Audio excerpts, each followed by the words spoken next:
Good afternoon, all. I am R.V. Kiran, Assistant Professor, Department of Mechanical Engineering. Today, in this class, I am going to explain you about the mechanical comparators. So, there are different types of mechanical comparators. In that, I am going to explain the first two types, that is the dial gauge, or it is also taken as dial indicator, and second one is the Johansson microcrater. So these are the two mechanical comparators I am going to explain in this video lecture.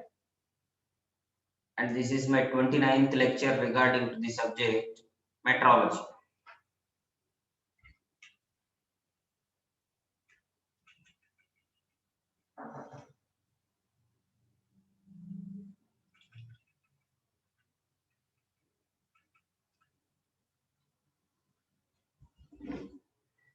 So in the classification of comparators, generally there are different types of comparators.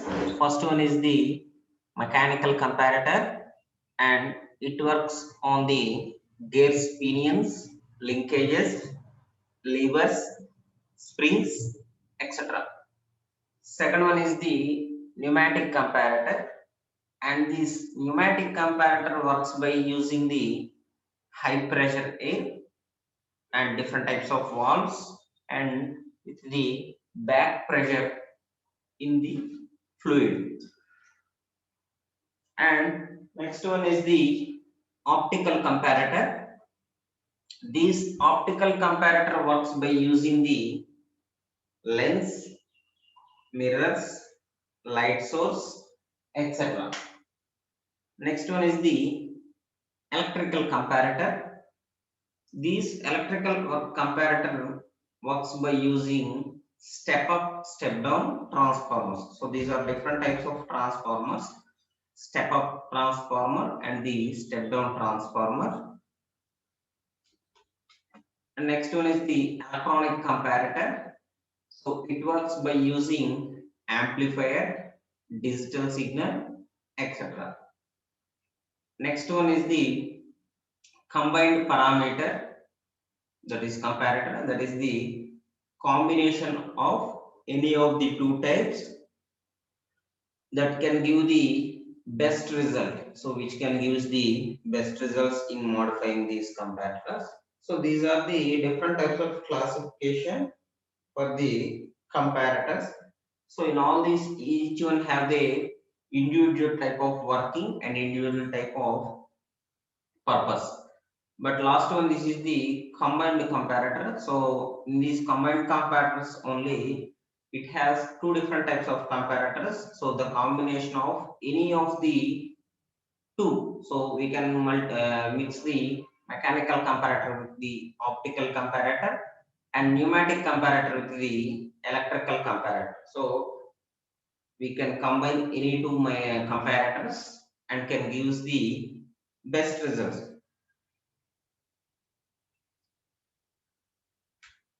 In that, first one is the mechanical comparators.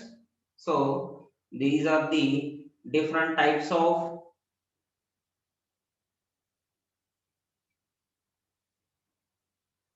mechanical comparators. So these are the different types of mechanical comparators which were used in the section. First one is the dial indicator. It is also called as dial gauge. Second one is the reed type comparator. Third one is the Johansson microcrater, and fourth one is the sigma comparator. So these are the four types of comparators.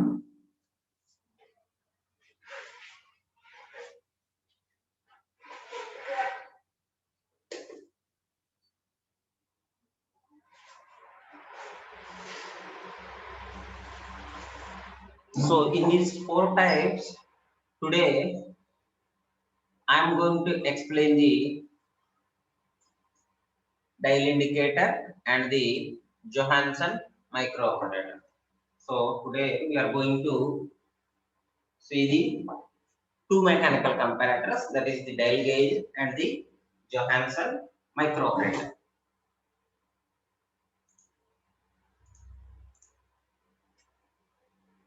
So first one, we are going to define the rule where we are using these mechanical comparators, mechanical type. So generally, these mechanical type has the calibration of, that is 250 to 1000x. So that is the magnification or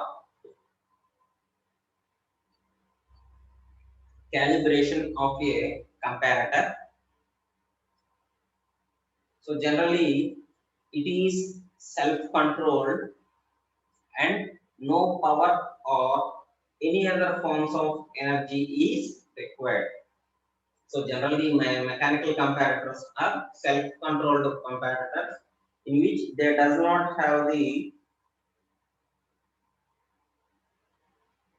they does not want the power or any other forms of energy which is required to the other comparators. So that is one of the advantage of this mechanical type. And next, it employs the mechanical means for magnifying the small movement of the measuring stylus.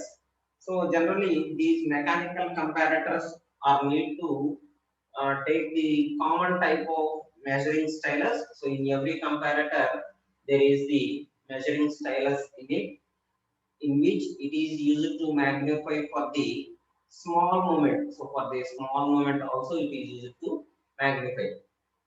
Next one, the movement is due to the difference between the standard and the actual dimension being checked. So this type of movement is due to the difference between the mechanical standard inputs and the dimensions to be checked. That is the measurements to be taken with this type of mechanical instruments. So that is the only difference. And the method for the magnifying the small stylus movement in all the mechanical comparators is by means of levers, gate trains, or combination of all these. So whenever we are going to measure these instruments with the mechanical comparators, they are going to magnify with the small stylus movements. So we can call it as plunger also. So stylus, plunger, these are all the same standards. So in which the some small stylus movement in all the mechanical comparators is by means of levers, gear trains, or combination of this. So we can use the different types of levers in it, and different types of gate trains can also be executed in this type of comparators. Okay, or we can use any type of this or which combination of any type of the mechanical instruments in this. So that there are different types of magnification, and they are available of different make, and each has its own characteristics. So whenever we are going to classify it into four types, so the mechanical types has four types of classification. First one is the dial indicator type. Second one is the microparameter, that is the Johansson microparameter. Third one is the reed type comparator, and fourth one is the sigma comparator.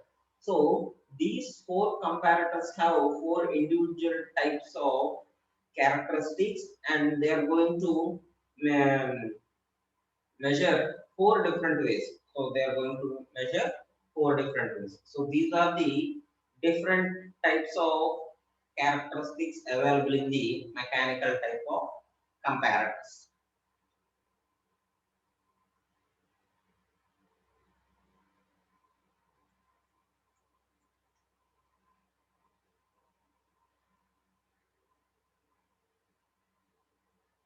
So in the first one is the dial gauge or dial indicator.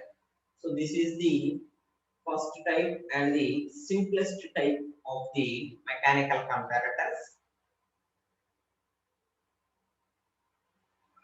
So in the picture you can see the individual type of dial and the dial indicator. So the first one is the only the dial, and second one is the complete dial indicator with its components. So let's see the first one and later go to the second part. So in the first one you can see the dial, which is the important one. So we can see the different parts of the dial. So let's see. So this is the dial. It is also called as bezel.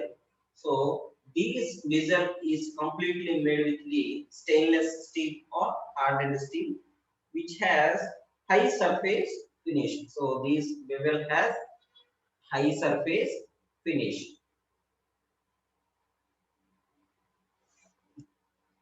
and it has a clamp which is fixed with a nut screw, that is the bezel clamp, and then it has another end, that is the dust cap, which is fixed, and on the lower end it has a stem and a spindle, and it has a contact point. So the lower one is the contact point here, and the in between the contact point and the stem, it contains the spindle, which is used to move in the upward direction and the downward direction. And to the attachment to the dial, it has a stem, which is act as a cylinder to the spindle. So whenever deflections can be made with this contact point, it moves in the upward and downward motion. Then the dial is moved in the clockwise direction. So then the dial is moved in the clockwise direction.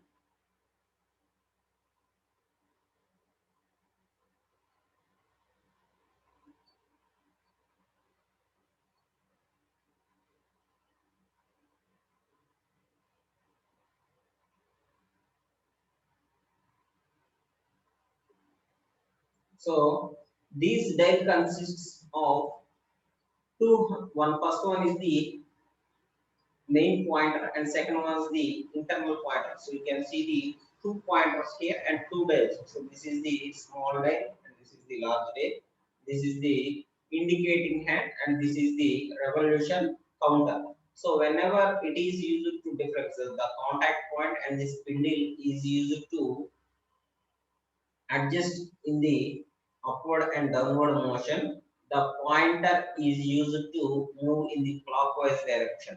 So whenever this indicating hand is moved to one complete revolution, the pointer in the revolution counter also moves only one point. So that is indicated as one revolution in the main indicated hand. So the revolutions made by the indicating hand is counted in the revolution counter. So of total counts, that is the counts of the revolutions. So that is made in that.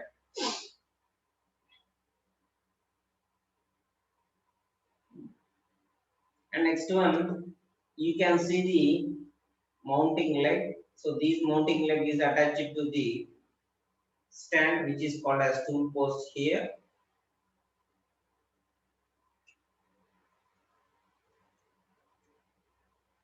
So this is the magnetic stand here. So magnetic field imposed in this magnetic stand. So to attach it to the different types of machines for the inspection of different types of machines. So this magnetic stand has two clamps in it, that is the off switch and the on switch, and to the magnetic stand it contains the 360 degrees revolution stand, which is attached to the magnetic stand and the dial. So that is, you can see it in the picture also. So this is the magnetic stand and this is the support to the magnetic stand. So it is perpendicular to the dial attached to the stand. So we can move it in any direction, that is in the 360 degrees. We can move it in the any direction so that it is very convenient to make a measurement or take a reading.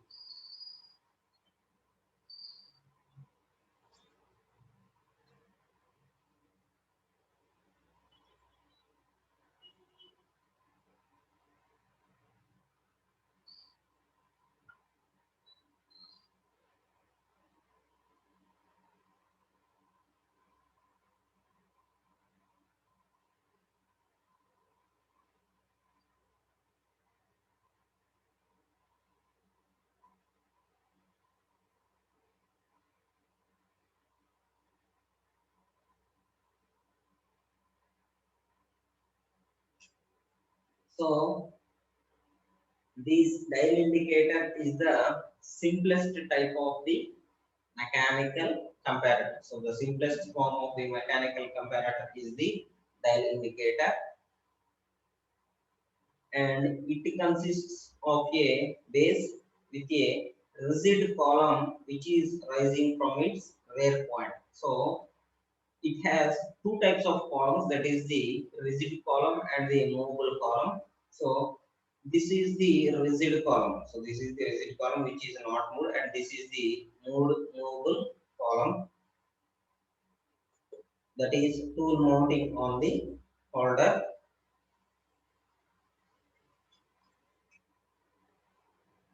So with this base, it is has a rigid rising from its rear end, and an arm is mounted on this column and it carries a dial gauge at its outer end. So an arm is mounted on this column which is used to carry this dial gauge at its outer end. So this is the dial gauge which is used to carry, and this is the stand, this is the column which is used to carry this dial at its outer end. And next, first of all, we are going to set the dial indicator to 0 by the use of slip gauge. So we can use the slip gauge, or else we can take it in the free type. So the dial is set to the free motion, and the dial is the indicator is set at 0 position. So 0 position, and the path to be checked is placed below the plunger. So what whenever we are going to measure a part, that is to be checked and it is placed below the plunger. So that is the only type.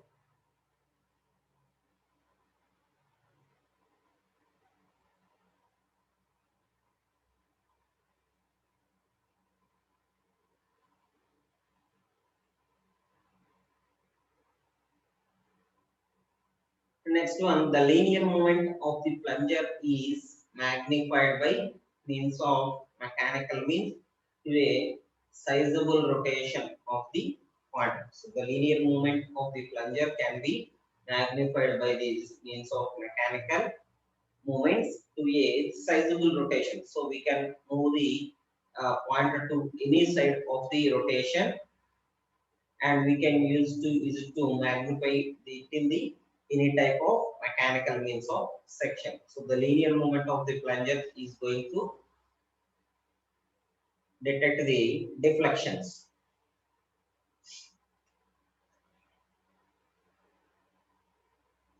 The next one, this type is generally used for the inspection of small precision machined parts. So that is mediumly accurate parts. We are going to inspect these. So these dial gauges are generally used for the small attachments or small precision machined parts. So that is very small scale in type, and the dial gauge with various attachments are commonly used. So generally, not a single type can be used in the industries, but large number of types in the dial gauge can be used with various attachments which are commonly used in the industry. So in the industry, they are going to use it by the purpose type. So whatever the purpose, we are going to take the measurements. So based upon the purpose only, they are going to use the types of dial indicators. And this comparator is usually ideal for the checking of components with the tolerance of plus or minus 0.005 mm. So these comparators can check the components with a tolerance limit. So they have given the tolerance limit of plus or minus 0.005 mm. So that is a very small quantity with regard to the measurement.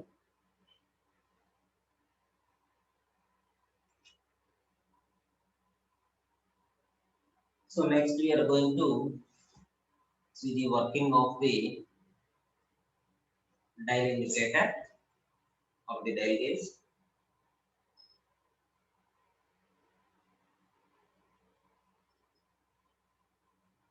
So generally the dial indicators operates on the principle that are a very slight upward pressure. So it has a very slight upward pressure which is on the spindle at the lower point of the section, that is the lower point means contact point, that is the contact tip, and is multiplied through a system of gears and levers. So these contact point is multiplied through a system of different gears and different levers. So we can use different types of gears and different types of levers in this system.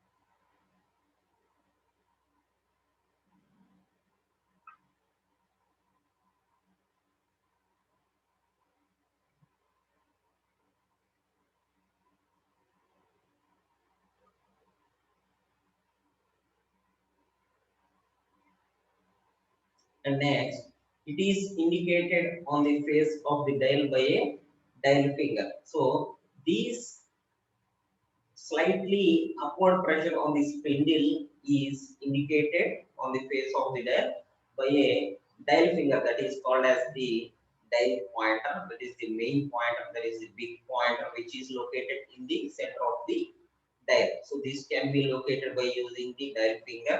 And dial indicators basically consists of a body with a round graduated dial and a contact point connected with a spiral or gear train, so that hand on the dial face indicates the amount of movement of the contact point.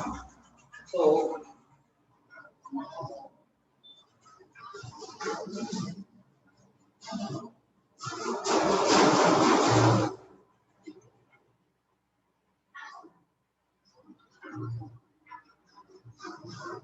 these dial indicators, it consists the basically of a body with a round graduated dial and a contact point which is connected at the spiral gear train or general gear train. So this is used to indicate the amount of movement of the contact point.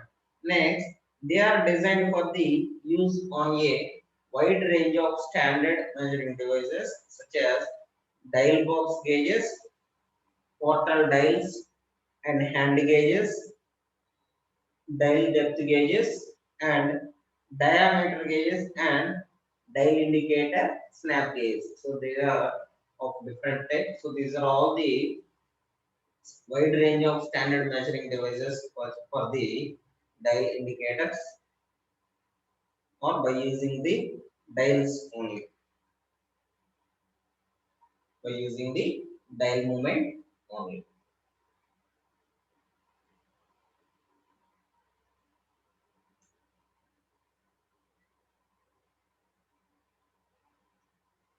Next, applications of this dial indicator.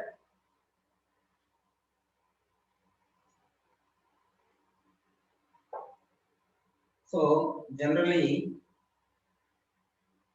the comparing to these dial indicators, we are comparing two heights or distances between two narrow limits. So generally, they are going to use between the comparing the two heights or distance between the two narrow limits, and to determine the errors in the geometrical form such as ovality, roundness, and taper. So this is also the main thing. So it is also going to determine the errors in the geometrical forms. So that is going to in the geometrical forms such as ovality, roundness, and taper. And for taking accurate measurement of the deformation such as intention and compression also.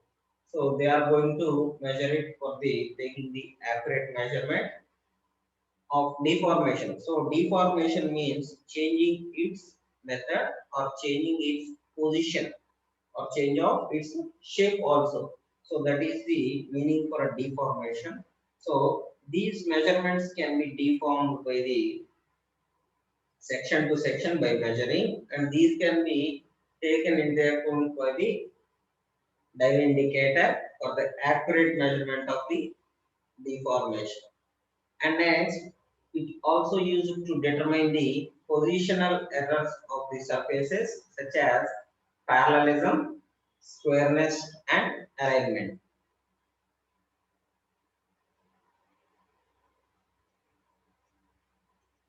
So these are also going to measure the parallelism of a surface, squareness of a surface, and alignment of the different types of machine tools. So we can use the dial indicator in the testing of alignment test of lathe and alignment test of milling machine and drilling machine also. So later we can see it in the sixth unit, these alignment tests. So these can be checked in the parallelism, squareness, and alignment of the surface.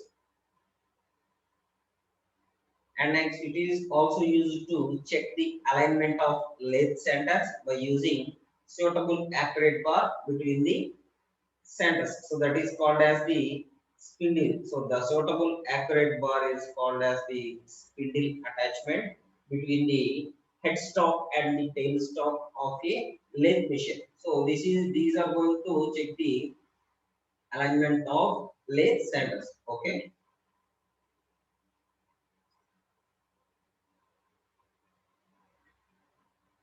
Next one, this is also going to check the trueness of the milling machine arbors and to check the parallelism of the shaper arm with table surface or vice. So these are going to check the different trueness and running of the milling machines arbors and to check the parallelism of the shaper arm with table surface or vice.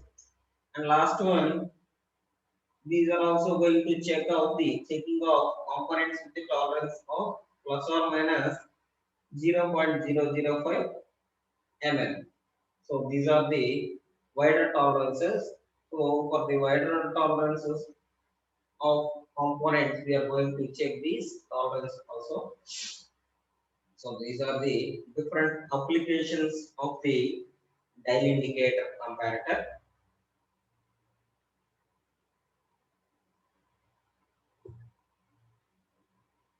Next, we are going to see the advantages of this dial indicator. So, coming to the advantages, these dial indicator instrument can be easily used so that it is a compact size and very easy to handle.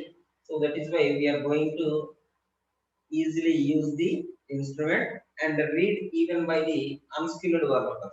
So for the measurement or the for the working of these dial indicator, we does not employ the skilled labor. So It can be easily read even by the unskilled worker also, that is the unskilled labor also.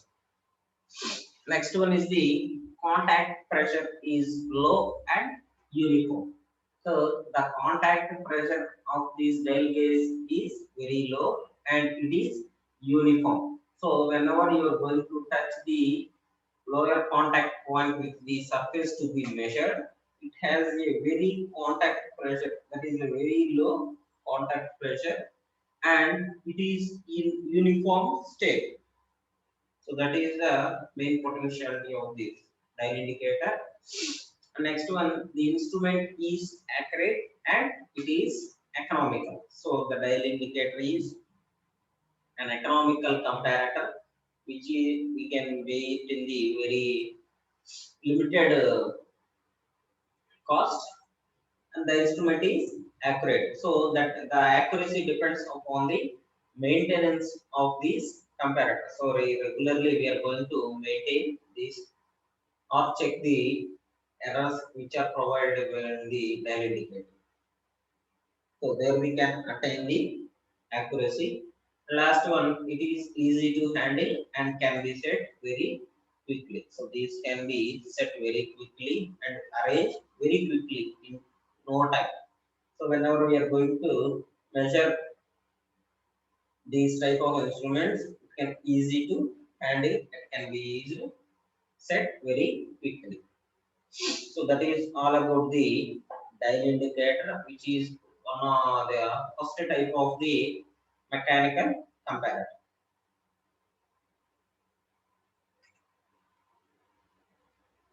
Next one, it is the Johansson microcrater.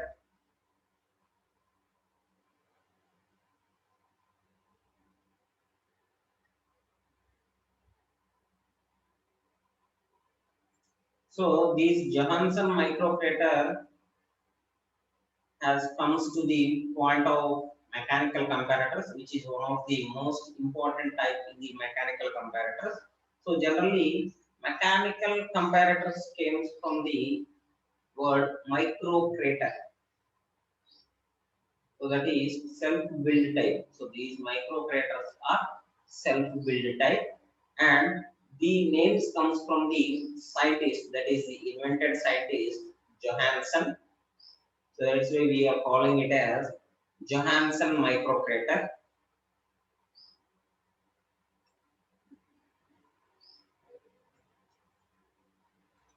So left side one is the real Johansson microcrater, that is in the 3D type, and right side one is the front view of the Johansson microcrater.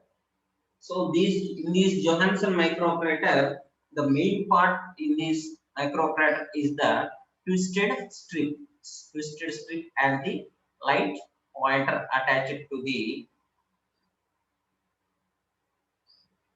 center of the microcrater, which is the light pointer and the twisted strip is attached to the cantilever strip and the bell crank lever. So it contains a plunger at the lower end, and this plunger is attached to the split washers on both sides of the cylinder. So the left side one is called as the cantilever strip, which is attached to the left side hand of the microcrater, and right side one we call it as bell crank lever, which is attached to the twisted strip.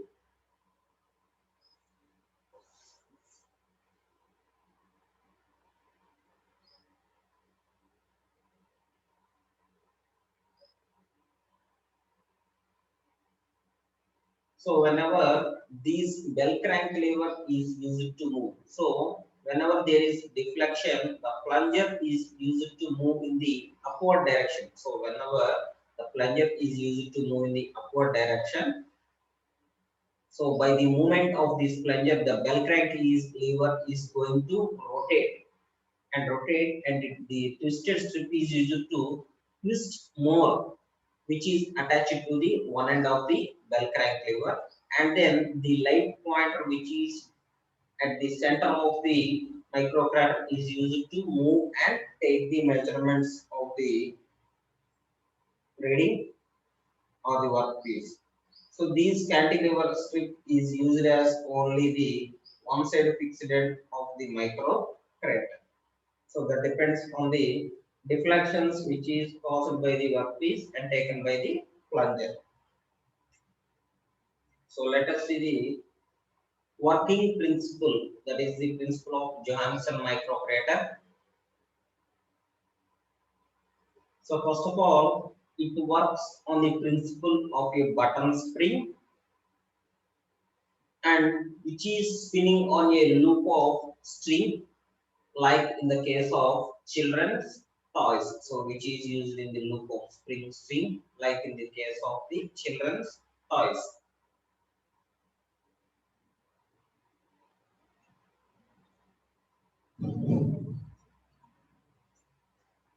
And next, the method of this mechanical configuration is already shown in the figure.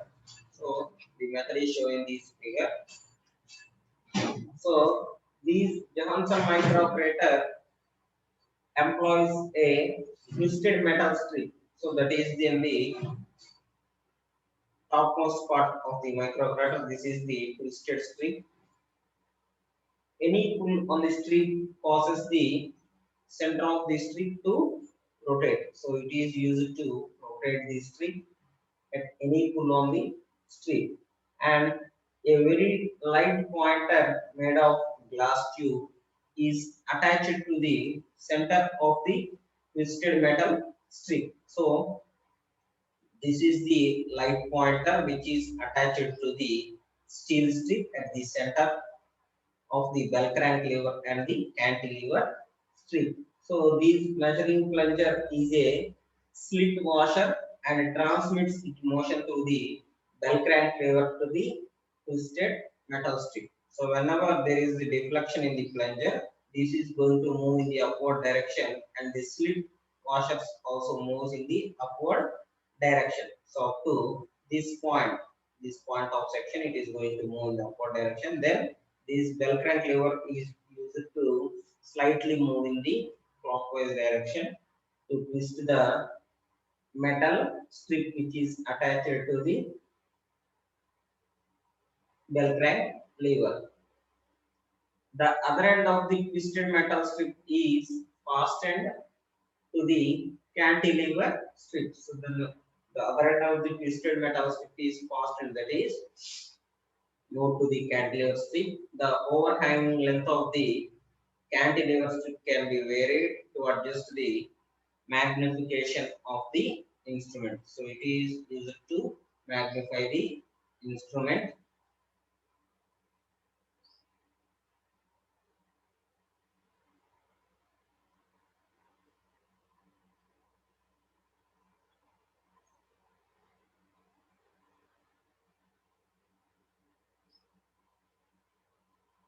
And the longer the length of the cantilever, the more it will deflect under the pull of the twisted metal strip and less rotation of the point is obtained.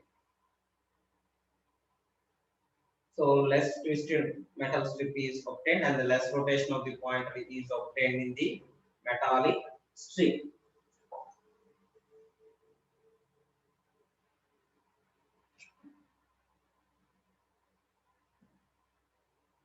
Next, we can see the working principle of the Johansson microcrater. So a very thin metal strip at the center carries a light pointer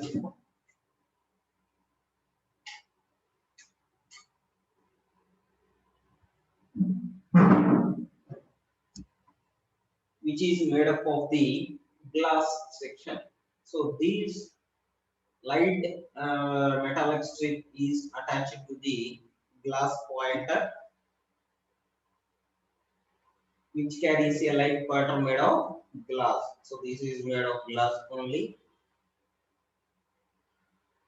And then one end of the strip is connected to the adjustable cantilever strip and the other end is to the spring elbow. So that is other end is to the spring elbow, and in turn it is connected to the plunger.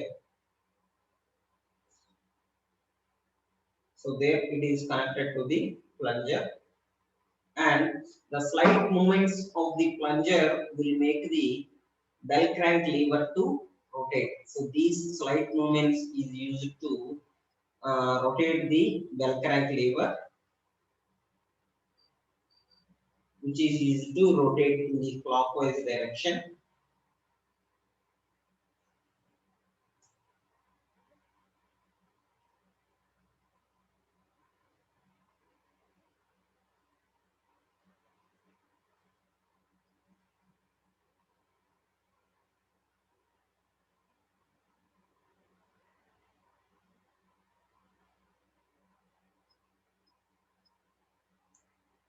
So the slight movements of the plunger will make the bell crank lever to rotate.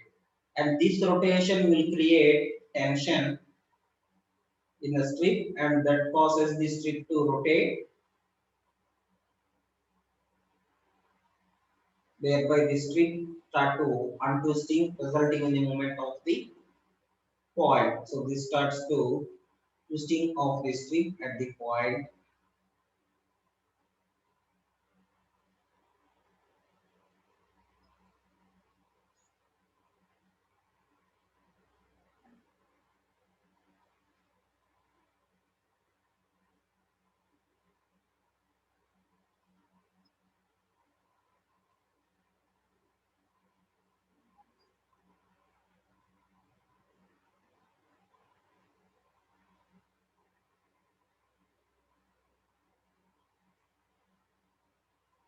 So magnification is up to 5000x, which can be obtained by this Johansson microfarads. So the magnification is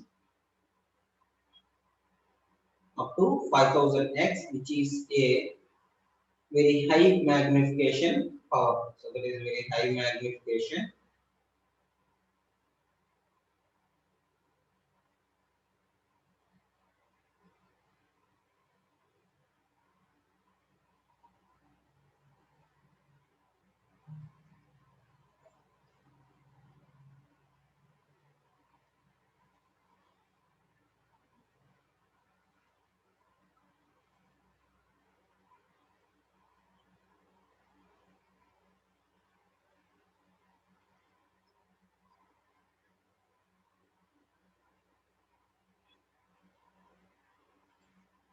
So next one we are going to the advantages. So these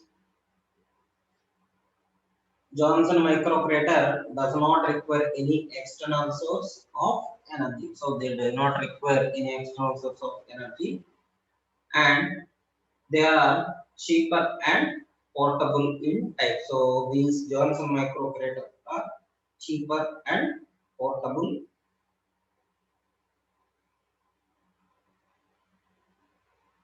and these are of robust construction and compact design. So it consists of very high robust construction and which has compact design. So that is compact design means we can take it in any types of forms, that is any ways.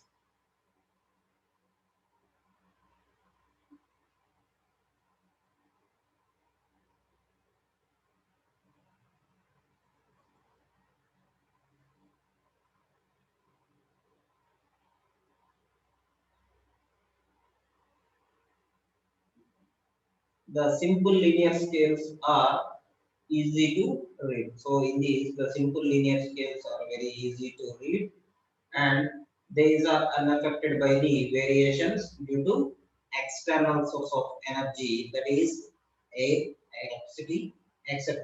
So due to the shielding cover of the cylinders, these are unaffected by the variations, that is due to the external sources of energy.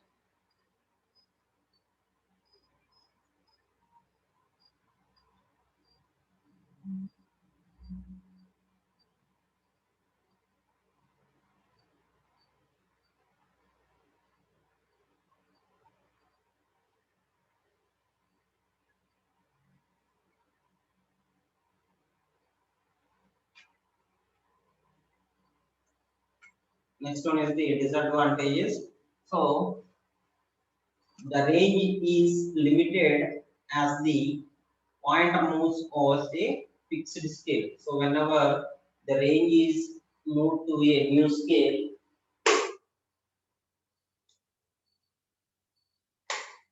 the pointer is moved over a fixed scale. So that is an disadvantage. And next, the pointer scale system used can cause parallax error. So the movement of the sections used in this type can cause the parallax error, and there are number of moving parts which can create problems due to the friction. So due to the friction type, it can cause create problems of moving parts, and ultimately the accuracy is very less. So due to the friction of parts, the accuracy is going to be reduced.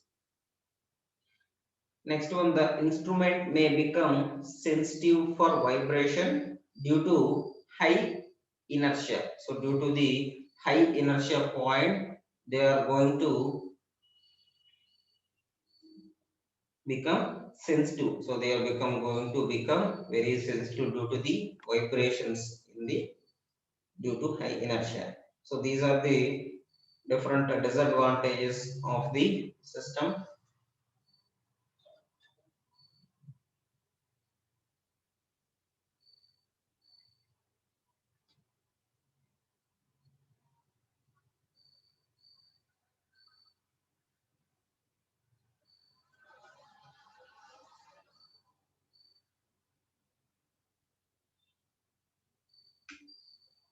Next one is the magnification of these comparators.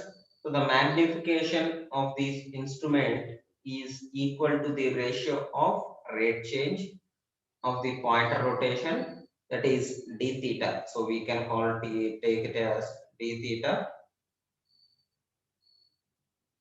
to the rate change in length of the strip, that is dl. So dl is taken as the rate of change in the length of the strip, and the magnification of this instrument is taken as, that is given by d theta by dl, that is inversely proportional to the length by w square n. So that is the inversion rate. So where we can take this theta as the twist of the spring at the center. So the twist of the spring which is connected to the cantilever beam and the bell crank lever with respect to these ends.